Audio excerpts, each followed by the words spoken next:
Chapter 16. A Matter of Pure Vanity. Marilla was walking home from town on a chilly April evening, looking forward to a fire in the hearth and the dinner Anne would have waiting. She thought about how cold and drab homecomings used to be before Anne was around. But when Marilla entered Green Gables, she was surprised to find it empty and cold. There was no briskly snapping fire, no piping hot dinner on the table. "I'll settle Miss Anne when she comes home," snapped Marilla when Matthew came in from plowing. "She's off gossiping with Diana or some other nonsense. She had no business leaving the house like this after I told her to stay home this afternoon and look after things. With all her faults, I never found her disobedient or untrustworthy before. I'm real sorry to find her so now." "Well now," said Matthew, "don't go calling her untrustworthy until you're sure that she has disobeyed you. Maybe there's a very good explanation for this." "She was not here when I told her to stay," Marilla snapped back. "I think she'll find it hard to explain that. I knew that you'd take her side." It was dark by the time dinner was ready, and still no sight of Anne.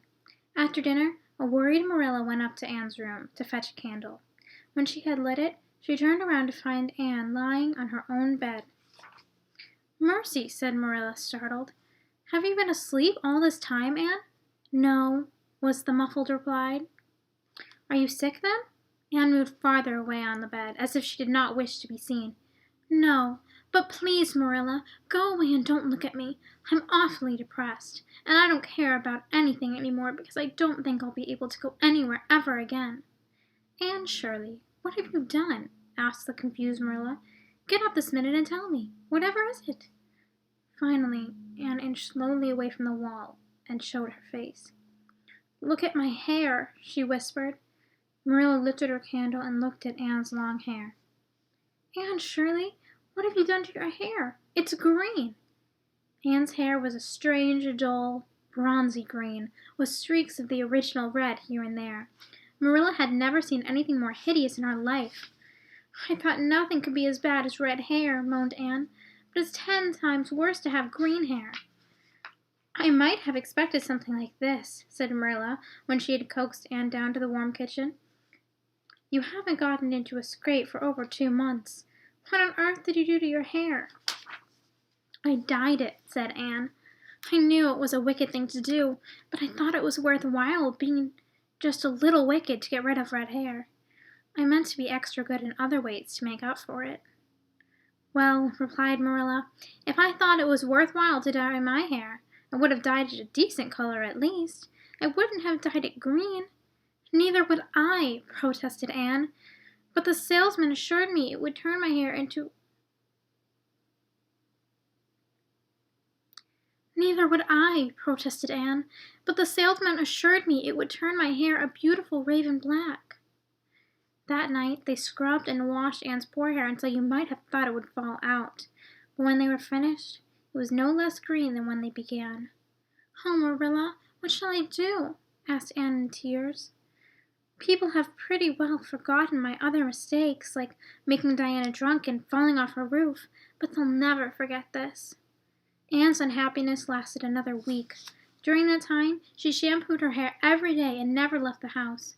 Only Diana knew her terrible secret, and she promised never to tell. At the end of the week, Marilla said, "It's no use, Anne. That green is there to stay. Your hair must be cut off. There's no other way. You can't go out with it looking like that." Although the idea made Anne weep, she knew Marilla was right. She went to fetch the scissors right away. Later, after she had cried herself out, Anne faced the mirror. Marilla had had to cut the hair very, very short. It was not a pretty picture, to say it kindly. "I'll never, never look at myself again until my hair grows," said Anne. But then she changed her mind. "Yes, I will, too. It will be my punishment. I will look at myself every time I pass a mirror to remind myself of my vanity." Anne's clipped head made quite a splash in school the next day. Nobody guessed the real reason she had cut it. Not even Josie Pye, who told Anne that she'd look like a scarecrow. "I didn't say one thing when she said that to me," Anne told Marilla later, "because I consider it to be a part of my punishment, and so I should bear it patiently. I'll always remember this, and never again will I try to be beautiful. It's better to be good, although sometimes it's hard to remember. Am I talking too much, Marilla? Is it making your head hurt worse?" Marilla was lying on the sofa with one of her terrible headaches. "My head is better now," Marilla replied softly, "but it was awful bad this afternoon. These headaches of mine are getting worse and worse. I must remember to see the doctor about them. As for your chatter, I think I've gotten used to it," which was Marilla's way of saying that she liked it.